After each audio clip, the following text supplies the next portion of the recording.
स्वागत है आपका प्रोग्राम जन्म कुंडली में। कैसा होगा ग्रहों का हाल आपके लिए, किस तरह से आप ले पाएंगे इनसे लाभ, क्या होगी दशा आपके लिए, देखना ना भूलें जन्म कुंडली with Anil Sharma on MATV।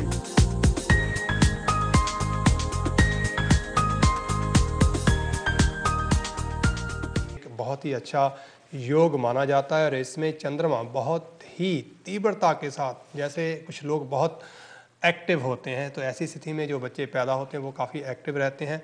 और आज और कल में गंडमूल नहीं है, ये दूसरी अच्छी बात है। तो गंडमूल के बारे में भी बात करता चलूँ, गंडमूल बिल्कुल भी नहीं है। साथ ही साथ कहना चाहूँगा कि ग्रहों में परिवर्तन हुआ है। जी हाँ, बिल्कुल। जो बुध ग्रह हैं वो अपनी मीन राशि, जो डिवेल्टेड राशि, उसको छोड़कर वो मेष राशि में, एरी राशि में सूर्य के साथ चल रहे हैं। सूर्य बुध केतु का एक योग बना हुआ है। जो ये देखा जाता है कि जब ये तीनों ग्रह एक साथ आते हैं तो ये काफ़ी अजीब तरह की कॉम्प्लिकेशंस क्रिएट करते हैं। वो किस तरह की, उसके बारे में भी मैं चर्चा करूंगा, आपको बताऊंगा। साथ ही साथ कहना चाहूँगा परमात्मा के बारे में। जी हाँ, और परमात्मा की जब हम बात करते हैं तो देवी आराधना जो है, सर्व का मंगल करने वाली, जो कल्याणकर्त्री हैं, जो सृष्टि की अधिष्ठात्री देवी कही हैं, उनके बारे में कहूँगा। सर्वमंगल मांगल्ये शिवे सर्वार्थ साधिके शरण्ये त्र्यंबके गौरी नारायणी नमोस्तुते। माँ भगवती समस्त विश्व का कल्याण करने वाली हमेशा अपनी कृपा दृष्टि ये संसार पे, इस यूनिवर्स पे बनाए रखें, ब्रह्मांड में बनाए रखें। साथ ही साथ जिनका भाई आज है जन्मदिन, आज और कल आप सभी को जन्मदिन की बहुत बहुत शुभ मंगल कामनाएं, बधाइयाँ। सेहत आपकी अच्छी रहे, धन आपको मिले, धन की हम बात करेंगे। साथ ही साथ ये कहना चाहूँगा कि आपको अगर कारोबार की में कुछ कमियां हैं तो कारोबार अच्छा चले, जॉब चाहिए तो जॉब मिल जाए आपको, इंटरव्यू में आप कामयाब हो जाएं, आपकी सिलेक्शन हो जाए, जल्दी से आप कुछ अर्निंग हैंड हो जाएं, जो आपके लिए बेहतर होगा।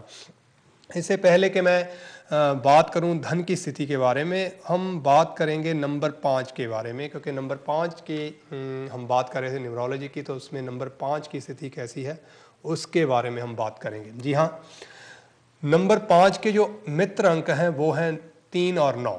3 और 9 जो है ये मित्र अंक कहे गए हैं, और नंबर 2 और 4 जो हैं ये इनके शत्रु अंक हैं। 3 और 9 के साथ जो इनकी मित्रता रहती है, 3 नंबर बृहस्पति का है और 9 नंबर मंगल का है, वहीं 2 नंबर चंद्रमा का है और 4 नंबर राहु का है। लेकिन एस्ट्रोलॉजी में अगर आप देखेंगे, राहु और बुध जो हैं, क्योंकि बुध रिप्रेजेंट करते हैं नंबर 5 को, अगर एस्ट्रोलॉजी में देखें हम तो नंबर 4 जो राहु का नंबर है, हम देखते हैं कि राहु और बुध बहुत ही अच्छे मित्र ग्रह हैं। ये एक परस्पर एक दूसरे के साथ चलते, या ये कहें कि इनका असर एक दूसरे में मिला हुआ चलता है।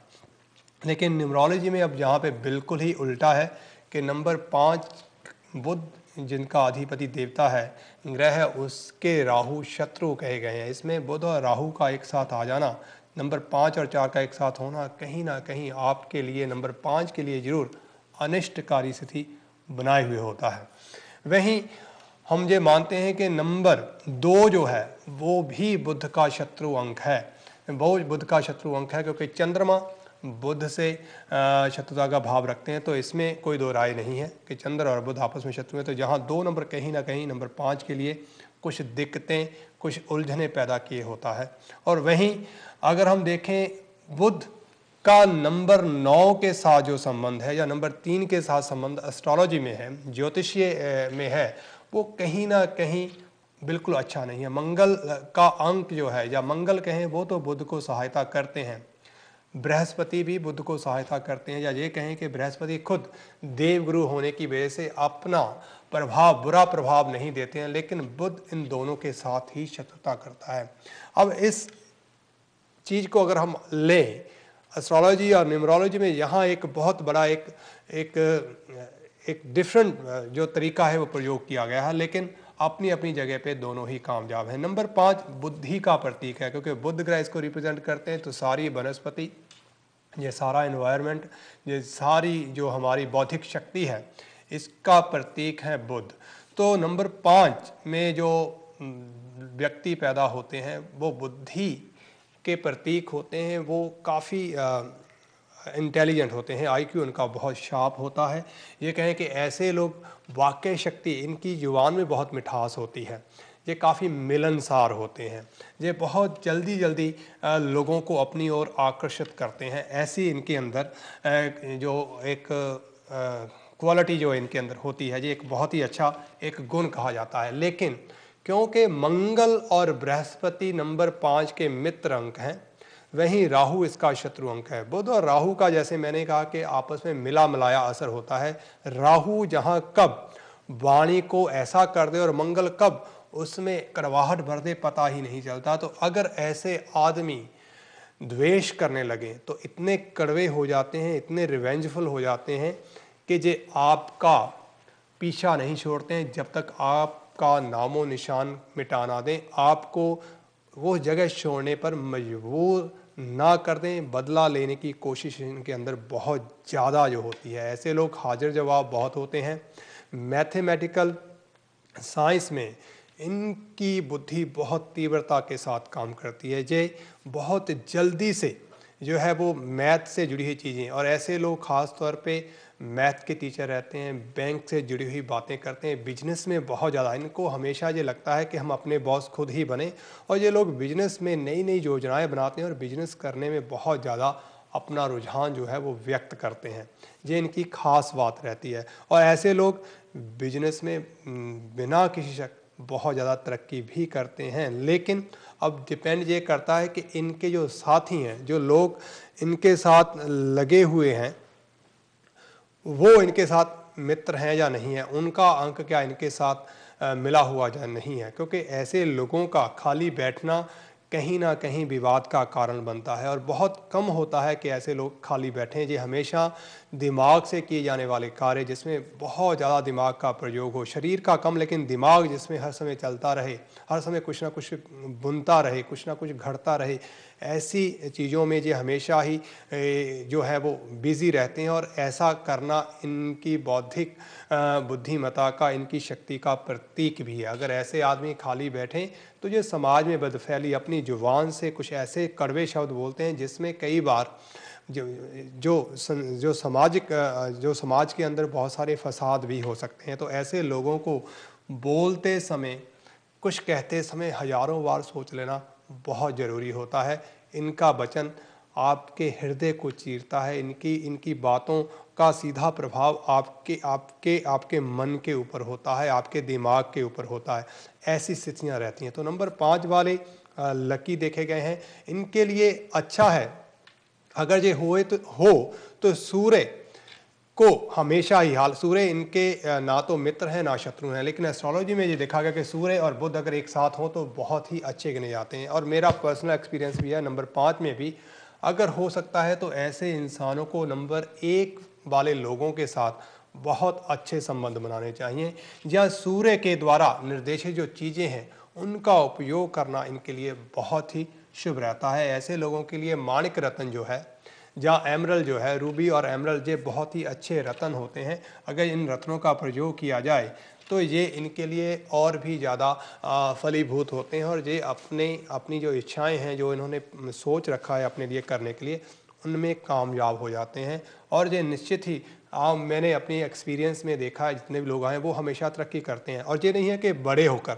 आप बचपन में ही अगर बच्चों को देखेंगे तो भिन्न भिन्न अंकों के बच्चों में भिन्न भिन्न प्रकार की प्रकृति रहती है। लेकिन ये 5 नंबर वाले जो बच्चे हैं, ख़ास तौर पे ये कुछ ऐसी चीज़ों में अपने आप को, ये अपना समय जो है बेकार बैठ के टीवी देख के ख़राब करना नहीं चाहते हैं। इनको लगता है कि पहले हम अपने लिए कुछ ऐसा कर लें, फिर फुर्सत में बैठ के टीवी देखेंगे, टेलीविज़न देखेंगे, कोई स्पोर्ट्स चैनल देख लेते हैं, कोई टीवी मूवी देख लेते हैं। लेकिन जब वे वहाँ उस चीज़ में भी अपने आप को इन्वॉल्व करते हैं तो इनका दिमाग, आंखें वहीं पे होती हैं लेकिन दिमाग कहीं ना कहीं कुछ चीज़ों के ऊपर चल रहा होता है। तो ऐसे लोग रिसर्च के काम में, धन की बढ़ोतरी के काम में बहुत ही ज़्यादा लाभदायक होते हैं। ऐसे लोगों को ऐसी जॉब में जाना बहुत लाभप्रद रहता है।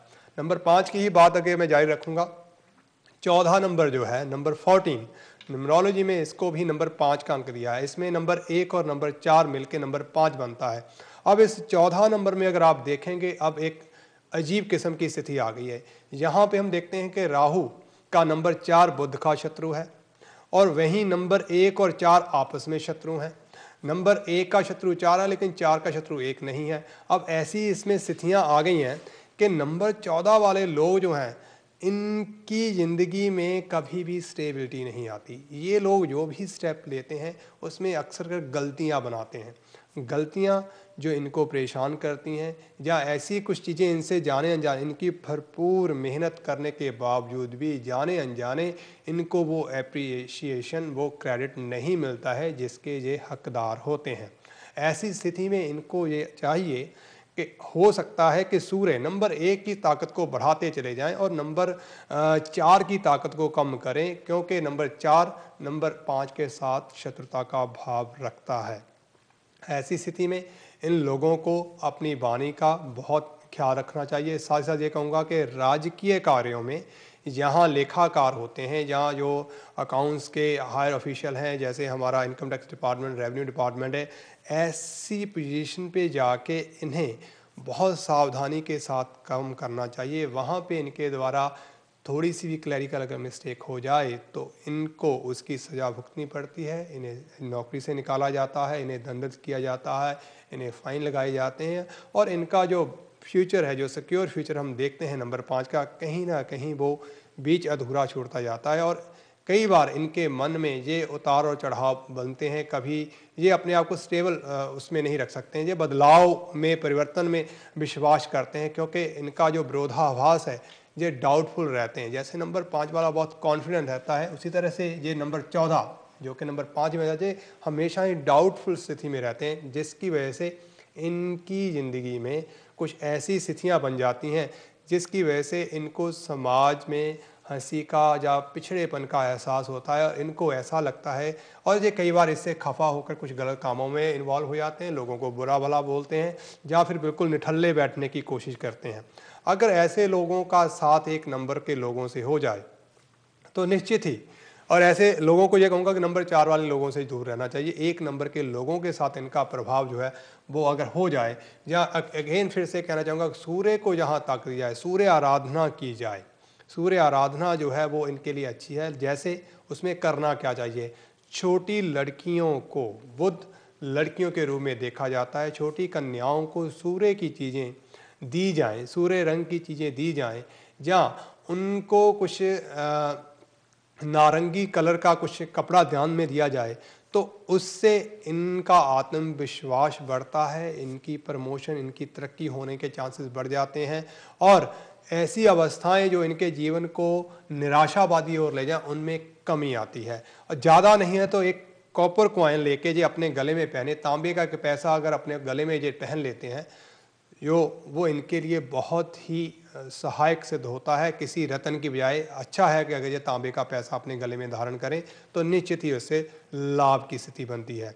ऐसे ही हम बात करें नंबर 5, अगेन अगर हम 23 नंबर को देखें, नंबर 23, 2 + 3 अगेन 5 नंबर हो जाता है। इस 5 में अगर आप देखेंगे 2 नंबर बुध के शत्रु हैं और 3 नंबर जो है वो बुध के मित्र हैं। बुध ही उनसे जो है विरोधाभास रखता है कहीं ना कहीं, लेकिन नंबरों में ये आपस में एक दूसरे के साथ बहुत ज़्यादा सहायक होते हैं। ऐसी स्थिति में जो लोग होते हैं, 23 नंबर के लोग जो होते हैं वो डे बाई डे तरक्की करते हैं, लेकिन ये लोग मानसिक तौर पे कुछ कमज़ोर होते हैं। मानसिक ये कहें कि जेलस की भावना रहती है, दिल के कुछ कमज़ोर होते हैं, इनके अंदर साहस की कुछ कमी रहती है। ये चुप चुप धीरे धीरे धीरे धीरे कछुए की चाल से आगे बढ़ते रहते हैं, काफ़ी चालाक प्रवृत्ति के होते हैं, इसमें कोई दो राय नहीं है, लेकिन इनके अंदर किसी चीज़ को आगे बढ़कर उसका सामना करना, हौसले के साथ उसका सामना करना दिखाई नहीं देता है। चंद्रमा बुध के शत्रु होने की वजह से इनके मानसिक विकास को भी कई बार रोक देता है। मानसिक तौर पे कमज़ोर होना, एंग्जाइटी इनकी तरफ आ जाना, बहुत जल्दी कई बार इनकी जल्दबाजी में किया गया फैसला इनके पैसे का नुकसान भी करता है। हालांकि ये बृहस्पति का नंबर इनके साथ होने से उसकी भरपाई कर लेते हैं, लेकिन इन्हें हर कदम फूंक फूंक कर रखना चाहिए। ऐसी स्थिति में यही कहना चाहूँगा कि अगर चंद्र की चीज़ों का दान, जैसे राइस क्रेप्स होते हैं, जैसे राइस जो है भुने हुए राइस, ऐसी चीज़ों का दान पक्षियों को करते रहना वो इनके लिए सहायक सिद्ध होता है। इनके लिए ऐसी चीज़ों का ध्यान, रेशमी रंग का वस्त्र, रेशमी सफ़ेद रंग का वस्त्र छोटी कन्याओं को देना भी इनके लिए, सिल्की जो कपड़ा है वो देना भी इनके लिए सहायक सिद्ध होता है। ऐसे लोगों को विद्या का दान करना भी सहायक होता है। अगर ऐसे लोग किसी लड़की को स्पॉन्सर करें, उसकी एजुकेशन को स्पॉन्सर करें, तो जे फाइनेंशियली अपने जो जीवन में उतार चढ़ाव हैं उनको कहीं ना कहीं स्टेबल करने में सक्षम हो जाते हैं। तो इस तरह से ये नंबर 5 की जो प्रकृति है वो रहती है। लेकिन मैं ये कहूँगा कि नंबर 4 के लोगों से आपको ज़रूर, और साथ ही साथ नंबर 9 के लोगों से, हालांकि इसका मित्र अंक है, लेकिन मैं ये अपनी ओर से ये कहूँगा नंबर 9, नंबर 2 और नंबर 4 इन अंकों से अगर इनकी दूरी बनी रहे तो इनके लिए बेहद ही लाभदायक रहती है, वो इनके लिए कारगर सिद्ध होती है। तो ये थी नंबर 5 की बात। अगले हफ्ते हम नंबर 6 के बारे में बात करेंगे। साथ ही साथ हम बात करेंगे धन की स्थिति की। धन की स्थिति की बात करने से पहले मैं चाहूँगा कि एक राशिफल आपके लिए जरूर बोला जाए, या ये कहें कि अगर हम धन की बात करें, हम धन की बात शुरू करेंगे एरी राशि है। एरी राशि वालों के लिए धन की स्थिति जो है वो होती है टॉरस राशि से। जो टॉरस है, जो वृषभ राशि है, वो आपके धन, आपके बैलेंस के ऊपर टिकी हुई है। अब जो एक तरह का एक ही लहजा है जिसको हम देखने की कोशिश कर रहे हैं, लेकिन धन किस तरह से आएगा, धन में कौन कौन सी चीज़ें उसमें आगे उसे बढ़ाएंगी, किस तरह से आपके धन का नुकसान होगा, कौन लोग हैं जो आपके धन का सदुपयोग करेंगे और किन के साथ मिलने से आपके धन का नाश होगा, ये बहुत सारे सवाल हैं। लेकिन फिर भी एरी राशि वालों के लिए धन की स्थिति कैसी होती है? वृषभ राशि इनके धन स्थान में होती है, दूसरे भाव में धन, दूसरा भाव जो है वो धन राशि, धन के लिए देखा जाता है। तो ऐसे लोग चाहते क्या हैं? सेविंग्स। दूसरे मंगल की राशि की वजह से इनके ये बहुत इंथुजियाज्म शो करते हैं, बहुत सारे पैसे इकट्ठा करना चाहते हैं और उसके लिए भरसक प्रयास भी करते हैं। वृषभ राशि में आप देखेंगे तो इसके लॉर्ड वीनस हैं, अपने आप में लक्ष्मी, उसके बाद इसमें एक्सल्टेड चंद्र हैं जो अपने आप में धन के कारक हैं, और इस राशि में कोई भी ग्रह नीच नहीं होता है। इस राशि को ससुराल भी, इस घर को ससुराल से भी जोड़ के देखा जाता है, कुटुंब से भी जोड़ के देखा जाता है, इस घर को धार्मिक कृत्यों से भी जोड़ के देखा जाता है। तो इसका मतलब है कि मेष राशि के लोगों के लिए धन के साधन किस तरह से होंगे? ऐसे लोग अगर धार्मिक प्रवक्ता हों, धर्म प्रचार करने वाले हों, तो वो धन एकत्रित कर सकते हैं। ऐसे लोग पैतृक संपत्ति से परिवार के अंदर अच्छे संबंध अगर बना पाएं तो वहाँ से इनको लाभ होता है। तीसरी बात हमने कही थी ससुराल, तो ऐसे लोगों को ससुराल से भी धन की प्राप्ति होती है। ससुराल इनके लिए काफ़ी जो है मददगार होती है धन के मामले में। लेकिन अब डिपेंड करता है कि ये धन का भाव तो है, अब इसमें ग्रहों का प्रभाव कैसा है। अगर हम देखें वृषभ राशि में, आप देखेंगे कि सूर्य, चंद्र और मंगल, ये 3 चीज़ें आपस में मिलकर काम करती हैं। बात रखूंगा जारी, लेकिन ब्रेक के उस पार मिलूंगा आपसे। धन्यवाद। प्रोग्राम जन्म कुंडली में मैं हूं आपका अपना होस्ट अनिल शर्मा। प्रोग्राम जन्म कुंडली मेरा और आपका साथ पूरे 9:30 बजे तक। आज हम आपकी लाइव कॉल नहीं ले पाएंगे, लेकिन मैं आपको जानकारी दे रहा हूं। नंबर 5 के बारे में मैंने आपको जानकारी दी है। अब हम बात कर रहे हैं धन की। मेष राशि वालों के लिए धन की, एरी राशि वालों के लिए धन की स्थिति कैसी है, किस तरह से हम उसमें अपने आप को आगे बढ़ा सकते हैं, किस तरह की कमियां हो सकती हैं और कहां से इनको धन जो है वो मिल सकता है। अब सबसे बड़ी बात हम कर रहे थे कि द्वितीय भाव में कृतिका नक्षत्र जिसमें सूर्य जो है इसके अधिपति हैं, और 3 चरण अगर आप देखेंगे तो इस भाव में आते हैं। उसके बाद आता है रोहिणी नक्षत्र और उसके बाद आता है मृगशा नक्षत्र। कुल मिला के मृगशा नक्षत्र के जो पहले 2 चरण है वो इसमें आते हैं। कुल 9 स्टेप्स जो है इस भाव में रहते हैं। अगर आपकी एरीज वालों की जन्म कुंडली में सूर्य की स्थिति बहुत अच्छी है, अगर चंद्रमा की स्थिति बहुत अच्छी है, अगर मंगल की स्थिति बहुत अच्छी है और किसी तरह से भी उनका संबंध द्वितीय भाव से बना हुआ है, तो निश्चित ही आपके पास धन जो है वो जरूर होगा। धन आप सेव करने में आप कामयाब होंगे। अब समस्या ये है कि अगर इस धन के भाव में क्रूर ग्रह बैठ गए, कुछ ऐसी ग्रहों की, मैलेफिक ग्रहों की दृष्टि हुई तो धन तो जरूर होगा आपके पास, लेकिन उस धन का उपयोग आप कर पाएंगे या नहीं, ये उस बात पे डिपेंड करता है। सपोज मान लीजिए कि आपकी कुंडली में सूर्य द्वितीय भाव में है, सेकंड हाउस में है, धन के घर में बैठे हैं, उनका अपना ही नक्षत्र है और वो अपने ही नक्षत्र से गुजर रहे हैं या चंद्रमा के नक्षत्र से गुजर रहे हैं, तो ऐसी स्थिति में आपको धन प्राप्त होगा जो सरकारी होगा, जो सरकार के द्वारा सिविल सर्विस में आपको मिल सकता है, पब्लिक सर्विस में आपको मिल सकता है। आप अपने बॉस खुद बन सकते हैं, उस पैसे से आपका मान सम्मान बढ़ सकता है।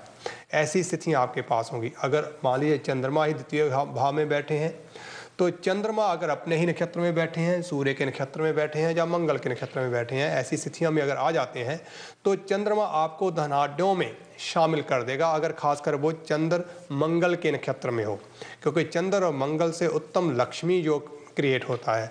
कारण यही है कि मंगल चंद्रमा को अपने घर में अपना सारा बल प्रदान कर देता है और चंद्रमा जो है वो नगद नारायण के मालिक हैं। जब उनको पूरा आधिपत्य मंगल का मिल जाता है तो वो हर तरफ से चारों हाथों से, मंगल के हाथ भी उन्हें मिल जाते, तो दो अपने हाथ, दो मंगल के, चारों हाथों से, चारों दिशाओं से पैसा समेटने में कामयाब होते हैं। धन अकस्मात बहुत जल्दी जल्दी आता है और धन किसी ना किसी पारिवारिक मेंबर की सहायता के साथ और पारिवारिक बिजनेस, जो परिवार के द्वारा कोई बिजनेस किया जाता है, पारिवारिक कार्य से इनको जो है पैसे की आमदन बहुत ज़्यादा होती है। ऐसे लोग एजुकेशन डिपार्टमेंट से भी बहुत सारा धन या ट्यूशन सेंटर आदि खोल लेते हैं, कुछ एजुकेशन इंस्टीट्यूट चलाते हैं, उससे बहुत सारा धन कमाने में सक्षम होते हैं। ये स्थितियाँ हो जाती हैं। अगर मान लीजिए मंगल द्वितीय भाव में बैठे हैं, अपने ही नक्षत्र में बैठे हैं, सूर्य के नक्षत्र में बैठे हैं, चंद्र के नक्षत्र में बैठे हैं, अगर अपने ही नक्षत्र में बैठे हैं तो निश्चित ही इनको ससुराल से धन की प्राप्ति होगी। ससुराल इनके लिए निश्चित ही सहायक के तौर पे इनको धन प्रदान करेगी। अगर चंद्र के नक्षत्र में बैठे हैं तो भाई आप लोगों को मेहनत से धन प्राप्त होगा, चंद्रमा जहां आपकी कोई सहायता नहीं करेंगे।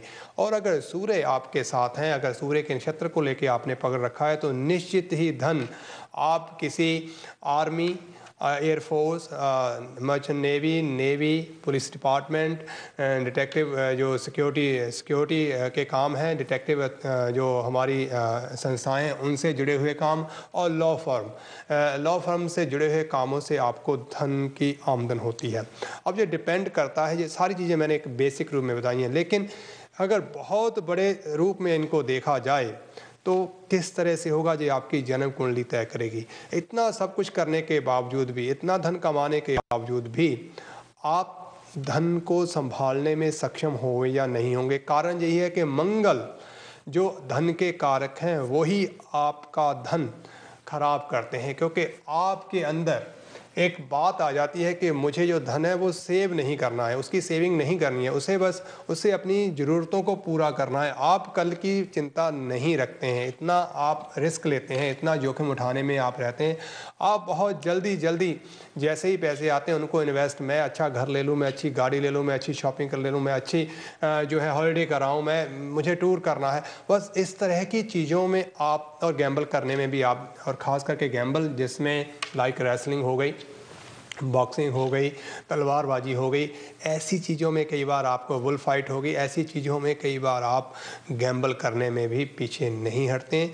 और आप लोगों के लिए, जिससे आपका धन जो जितनी तेज़ी से आता है उतनी तेज़ी से आपको खर्च भी देते हैं। तो मैंने ये देखा है कि अगर आपके सेकंड हाउस में धन को, भाव को अच्छा ग्रह प्राप्त हो, अच्छी लाइट प्राप्त हो, खास करके मंगल से बेहतर अगर सूर्य, चंद्र या बृहस्पति की लाइट भी प्राप्त हो, तो किसी न बृहस्पति की लाइट में, अब आपका सवाल हो सकता है कि बृहस्पति कैसे, बृहस्पति तो द्वादश हाउस के, 12th हाउस के जो खर्च, अपने आप में खर्चों का अभाव है, उसके लॉर्ड हैं। अगर आप इस चीज़ को देखेंगे, मैं आपकी बात से बिल्कुल सहमत होऊंगा, खास करके जो जानकार हैं एस्ट्रोलॉजी के, जो इन चीज़ों को बहुत अच्छे से पकड़ते हैं, समझते हैं। मैं आप मेरी बात से शायद राब्ता ना करें, लेकिन मैं आपकी बात से राब्ता करता हूं कि आप जो सोच रहे हैं बिल्कुल ठीक है। लेकिन अब मैं जो आपको एक बात बताऊंगा, शायद उससे आप भी राब्ता करेंगे। अगर आप सेकंड हाउस को एक प्रोमिनेंट हाउस मान लें, अगर उससे आप 12th हाउस को की ओर जाएं तो आपको अपने आप दिखाई देगा कि वो 12th हाउस जो है वो सेकंड हाउस से 11th हाउस हो जाएगा, ना कि 12th हाउस। वो 12th हाउस आपको देखना है कि वो आपकी कुंडली से है, आपकी लगन से है, ना कि सेकंड हाउस से। इसलिए जुपिटर द्वारा जो धन आता है, वो जो आप इन्वेस्टमेंट करते हैं, जुपिटर वहाँ से आपको धन की प्राप्ति करवाता है। आपकी जो इन्वेस्टमेंट होती हैं, जो आपको खर्चा करने के आदत हैं, क्योंकि 12वें भाव का प्रभाव भी रहेगा, उसमें आप खर्चे करेंगे, लेकिन जो वो खर्चा होगा वो आपको विद ब्याज, विद इंटरेस्ट जो है आपको वापस मिलने के योग बने रहेंगे। इसलिए अगर आपके सेकंड हाउस पे अच्छे ग्रहों का प्रभाव है, किसी भी मैलेफिक ग्रह का प्रभाव नहीं, और एक अच्छी दशा उस समय चल रही है, तो वो निश्चित ही आपके लिए लाभप्रद रहेगी। आपके लिए मंगल की दशा सबसे ज़्यादा अशुभ हो सकती है। मंगल की दशा में आपका पैसा जो है वो सबसे ज़्यादा खर्चा जा सकता है, जिसमें आपका नुकसान दिखता है, जिसमें आप अपने शौक़ फरमाने में ही लगे रहेंगे और वो पैसा आपका शौक़ फरमाने में चला जाएगा, लेकिन उससे हासिल कुछ नहीं होगा। जुपिटर की दशा में आपका धन जो है वो आपको बढ़ोतरी दिखाएगा, उससे आपको लाभ की स्थिति बनेगी। सूर्य की दशा में आप निश्चित ही जो पैसा आपका आएगा वो खर्चा तो करेगा, लेकिन उससे आपकी संतान जो है वो निश्चित ही तरक्की की ओर जाएगी। आपका पैसा आपकी संतान की तरक्की में लगेगा, जिससे आपको लाभ होगा। चंद्रमा की दशा में आपका पैसा भूमि के ऊपर और अपने घर परिवार के खुशियों के ऊपर आप पैसा जो है वो खर्च करेंगे। बुध की दशा में आप निश्चित ही अपने भाइयों का पैसा, अपने भाइयों के लिए कुछ बहुत अच्छा करने में सक्षम होंगे, ऐसी स्थितियां दिखाई देती हैं। अगर बुध की दशा में हो सकता है आप ऋण के द्वारा पैसा अर्जित करें, वो ऋण आपके ऊपर हो, लेकिन आप एक अच्छी स्थिति बनाने में कामयाब होंगे। अगर शुक्र की दशा है तो निश्चित ही इसमें आपका धन संचित करने का समय, जिसमें वो धन आपके अपने ऊपर, आपके गृहस्थ के ऊपर, अपनी पत्नी के द्वारा, और उस समय में अगर आप अपने धन की कमांड अपनी पत्नी को दे देते हैं तो निश्चित ही इससे आपके धन में बढ़ोतरी होगी और वो लाभदायक होगा। और अगर आप चाहते हैं कि धन आपका बढ़ता चला जाए, तो मैंने जो एक्सपीरियंस किया है मैं वो उसमें आपको सुझाना चाहूँगा। अगर आपकी एरीज राशि है, मेष राशि है, अगर आपकी माता के साथ आपके संबंध बहुत अच्छे हैं, ये एक बहुत अच्छा एक समाचार है आपके लिए कि अगर आप कोई भी इन्वेस्टमेंट अपनी माता के नाम से, अपनी मदर के नाम से करें तो निश्चित ही वो पैसा आपको 4 गुना 10 गुना होके मिलेगा, उससे आपको फाइनेंशियल सिक्योरिटी प्राप्त होगी, लाभ होगा। लेकिन अगर आप उनके नाम पे नहीं करना चाहते तो कुछ ऐसा एक अकाउंट या कुछ ऐसी फिक्स्ड डिपॉजिट सेविंग कर लें जिसमें आप और आपकी माता का नाम शामिल हो, और आपको अगर डर है कि वो पैसे बाद में बढ़ जाएंगे तो कुछ ऐसा आप बाउंड बनवा लें उनसे, ऐसी कुछ लिखित ले लें ताकि उनके जाने के बाद जो भी आपका धन है जो आपने एकत्र किया उसमें कोई दूसरा भागीदार ना हो, ऐसी कोई विल तैयार करवा लें। फिर से कहूँगा कि मंगल में की दशा में अगर आपका धन जो आपका जमा किया हुआ धन है वो कहीं ना कहीं पत्नी की सेहत पे उसका खर्चा होगा, कहीं ना कहीं घर में बीमारियों के ऊपर उसका खर्चे का जो नुकसान है वो आपके लिए बनेगा। इस तरह की स्थितियां हो जाएंगी। अगर फिर से कहूँ जुपिटर, तो ये धर्म कर्म में आपको कर्म खर्च करवाने के लिए प्रेरित करेगा, ये दूर देश की यात्राओं की ओर आपको लेके जाएगा। आप नए नए स्थानों को देखना चाहेंगे और वहाँ जाके जो आपने प्राप्त किया है, जो ज्ञान आपने प्राप्त किया है वो आपके लिए सार्थक सिद्ध होगा। तो इस तरह से ये सारी चीज़ें आपके लिए होती चली गई। शनि की दशा में आप अपने कर्म से धन संचय करने में कामयाब होंगे और शनि की ही दशा में आपको लाभ की प्राप्ति भी होगी। तो इस तरह से आप अपने धन को किस तरह से मंगल की दशा मैंने खास तौर पे देखा है कि मंगल की दशा आप लोगों के लिए, लोग कहते हैं आपकी मंगल की दशा है, आपके दशा आपके राशिपति हैं, आपके लग्नाधिपति हैं, इस दशा में आप बारे न्यारे हैं, आप 10 उंगलियां आपकी जो है वो घी में हैं। लेकिन मैं ये कहना चाहूँगा भाई, मंगल की दशा में अगर मंगल की स्थिति खराब है और मंगल पहले और 8वें घर को इंगित भी कर रहा है, तो ऐसी स्थिति में मंगल जहां आपके लिए किसी तरह का ऑपरेशन, झगड़ा, कोई कोर्ट कचहरी मुकदमा आदि हो सकता है, पत्नी की स्वास्थ्य खराब हो सकता है, अपने शौक़ फरमाने में जिनसे आपको कुछ लाभ नहीं है, बस शो ऑफ करने में ही आप अपने पैसों का, अपने धन का जो है वो नाश कर सकते हैं। ऐसी स्थितियों से आपको गुजरना पड़ सकता है।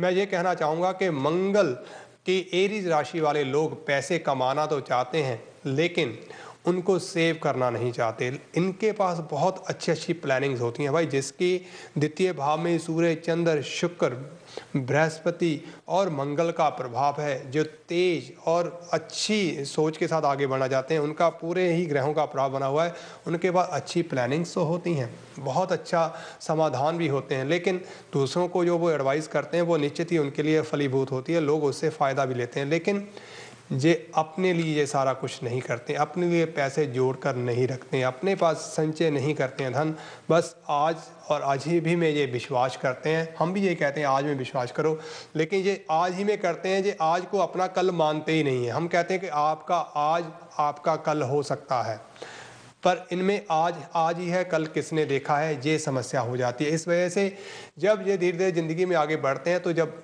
तक इन्हें ये रियलाइज़ होता है, जब तक इन्हें ये एहसास होता है कि इन्होंने बहुत गलतियां की हैं, तब तक बहुत देरी हो चुकी होती है। जो सारे जोखिम इन्होंने उठाए होते हैं, जो पैसा इनके पास आया होता है, किसी ना किसी वजह से ये उन पैसे को खुद अपने हाथों से ही ख़राब कर लेते हैं।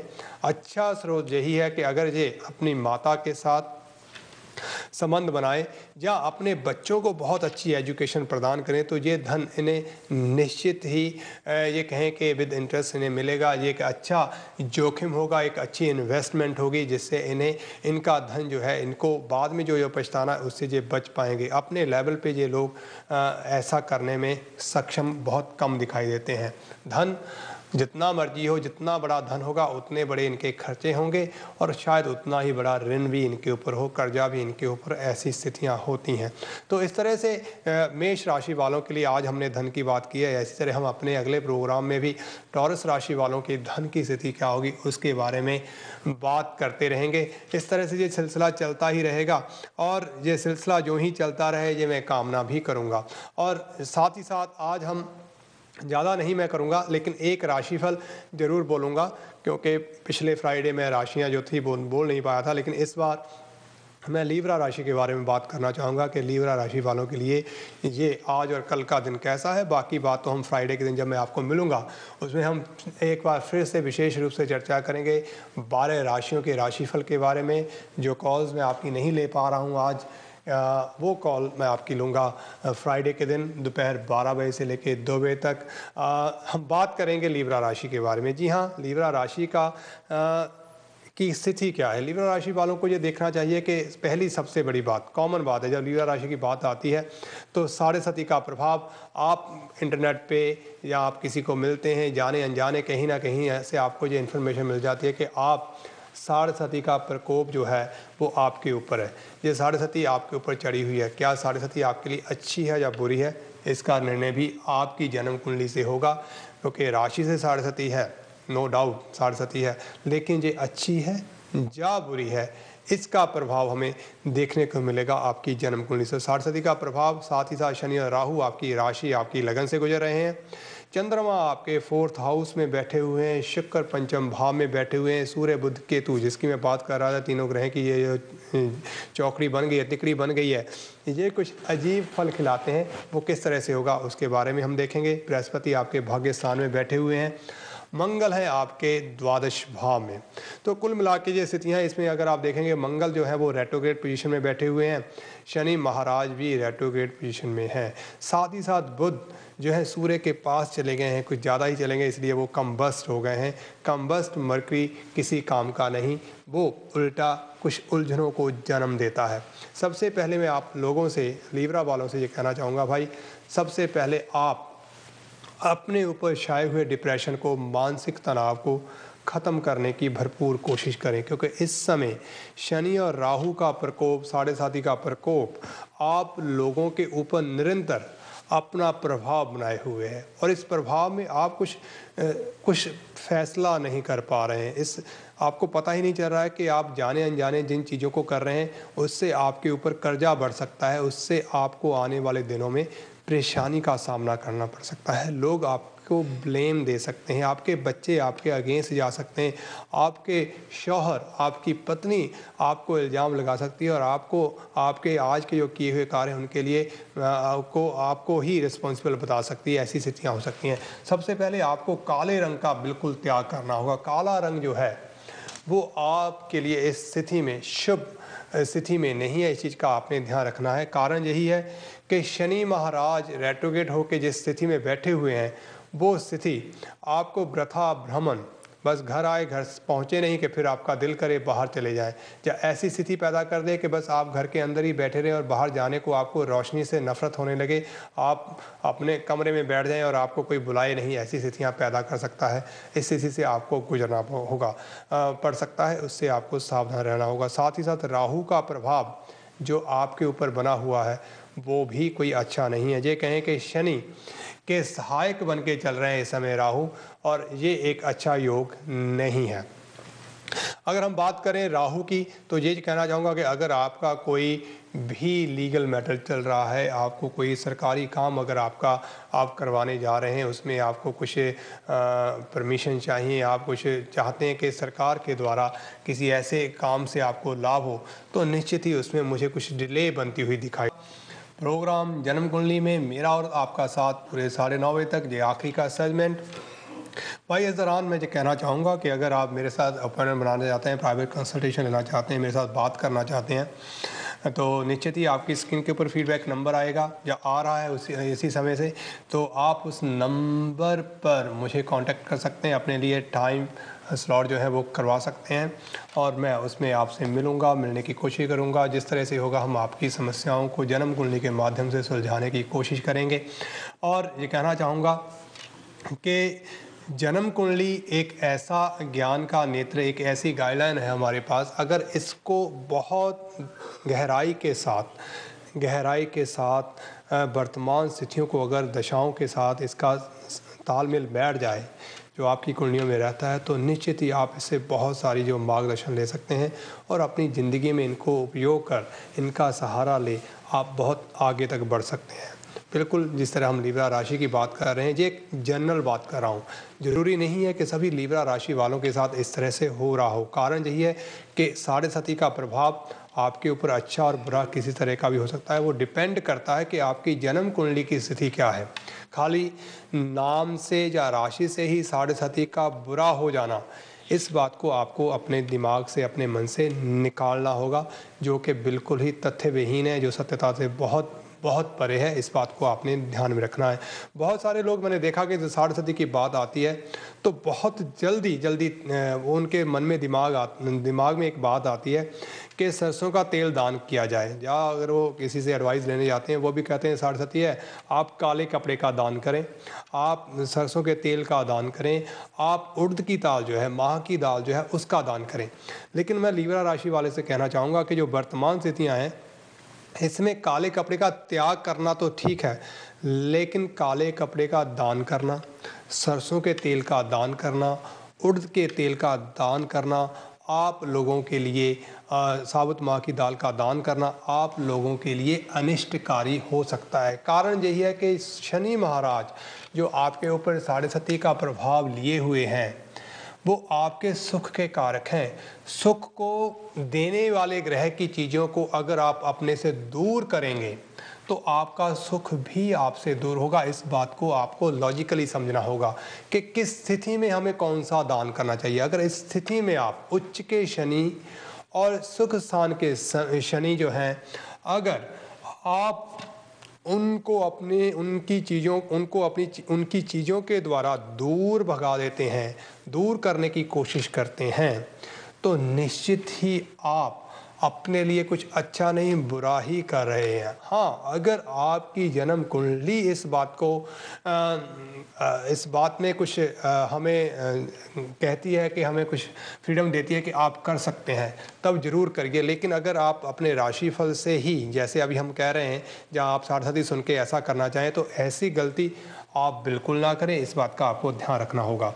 इस सिलसिले में यह भी कहना चाहूँगा कि इस अवस्था में हालाँकि ब्लू सफ़ायर आप लोगों के लिए, आपकी राशि वालों के लिए, लगन वालों के लिए बहुत ही अच्छा रत्न माना जाता है। लेकिन क्योंकि इस समय शनि और राहु एक साथ बैठे हुए हैं, तो मैं ये कहूँगा कि अगर आप ब्लू सफ़ायर से, अगर आपकी कुंडली हमें इजाज़त दे तो हम आपको ज़रूर अलाउ करेंगे कि आप ब्लू सफ़ायर इस अवस्था में पहन लें। जो आपकी ये साढ़े आपके लिए मुबारक हो सकती है।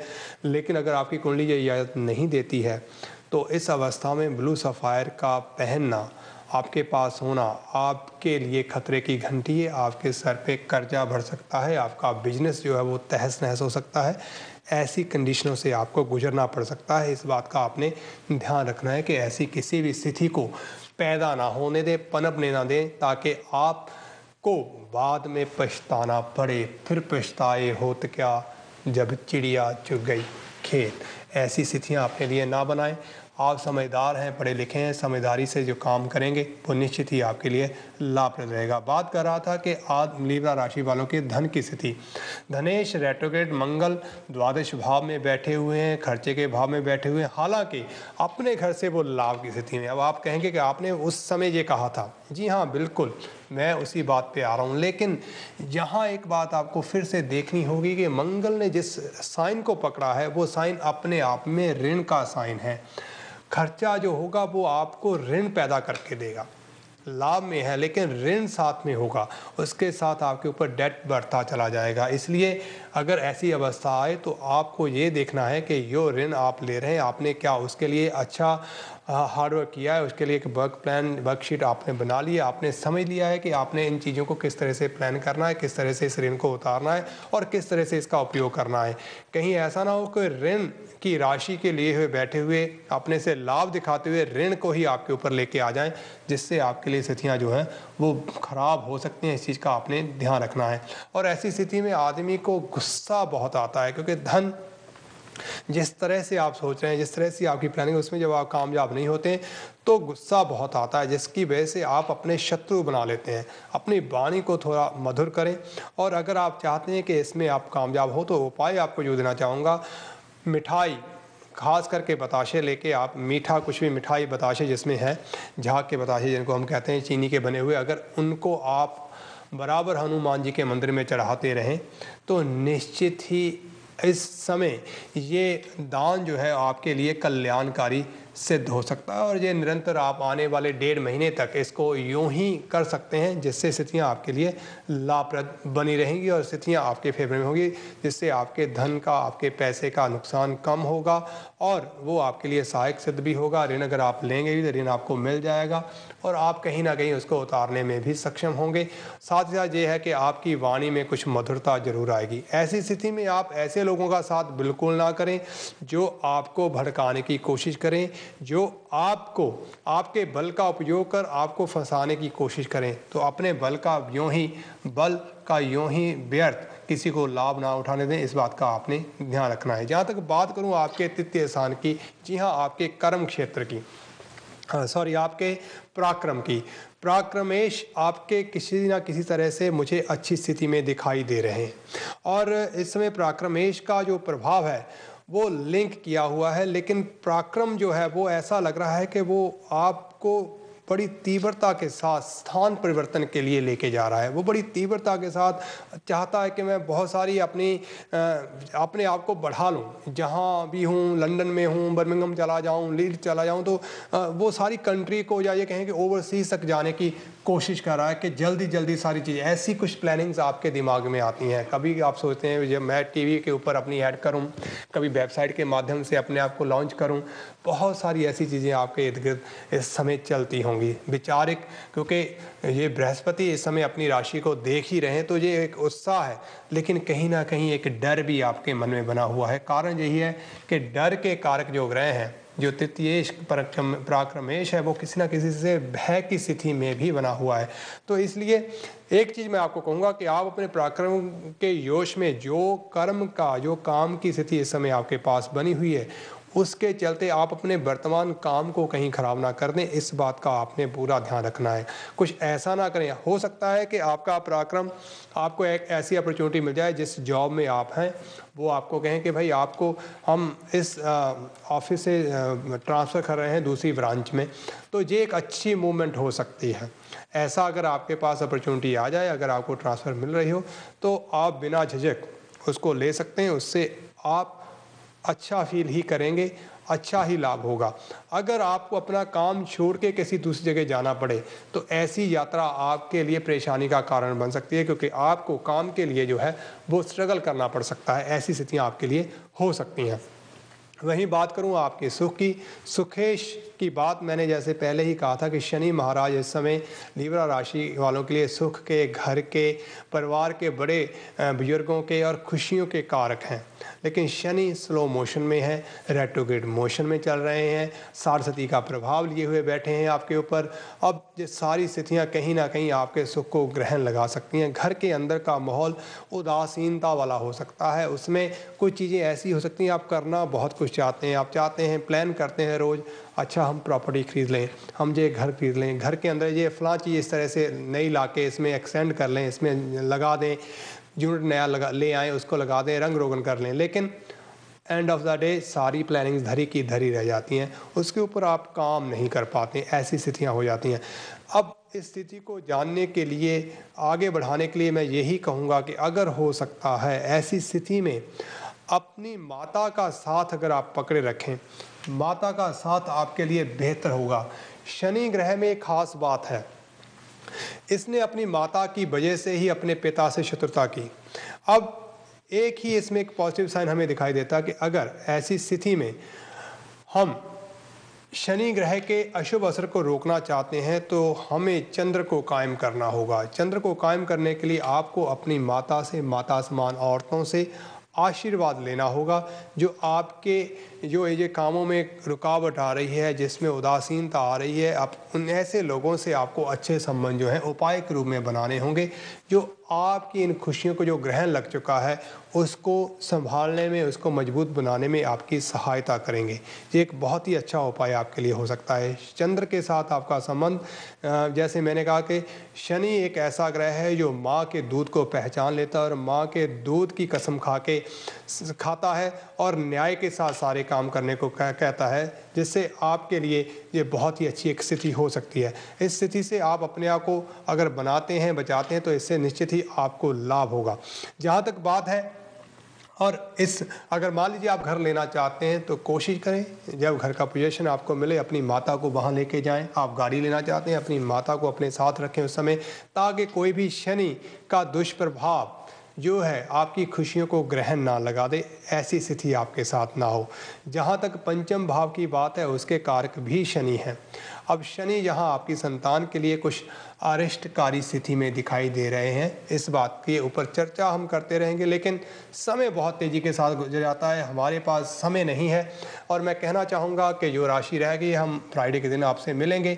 अगर आप मेरे साथ प्राइवेट कंसल्टेशन लेना चाहते हैं, मेरे साथ बात करना चाहते हैं, जो नंबर फीडबैक नंबर आपकी स्क्रीन के ऊपर आ रहा था, आप इस नंबर के ऊपर मुझे कांटेक्ट कर सकते हैं, मेरे साथ बात कर सकते हैं, मेरे किसी टीम मेंबर से बात कर सकते हैं, और आपके लिए समय निश्चित किया जाएगा। जो टाइम स्लॉट होगा वो आपको देने की प्रदान करेंगे, और उसमें हमारी और आपकी खुलकर बात होगी। ग्रहों के ऊपर आपके विचार लिए जाएंगे, जो भी चीज़ें आपके लिए होंगी वो आपको बताने की भरपूर कोशिश करूँगा। और ये सारी स्थितियाँ जो हैं इंसान के लिए हैं। और आपको एक बात कहना चाहूँगा, जब भी आप मेरे साथ बात करें तो ये मान लीजिए कि मैं आपके परिवार का एक मेंबर हूँ और आप मेरे परिवार के मेंबर हैं। कभी भी किसी तरह का कोई भय अपने मन में ना लेके आएँ। इसी के साथ समय हो रहा है, इस बार मिलूंगा फ्राइडे के दिन 12 बजे से लेकर 2 बजे तक। तब तक के लिए मुझे इजाज़त, धन्यवाद, नमस्कार।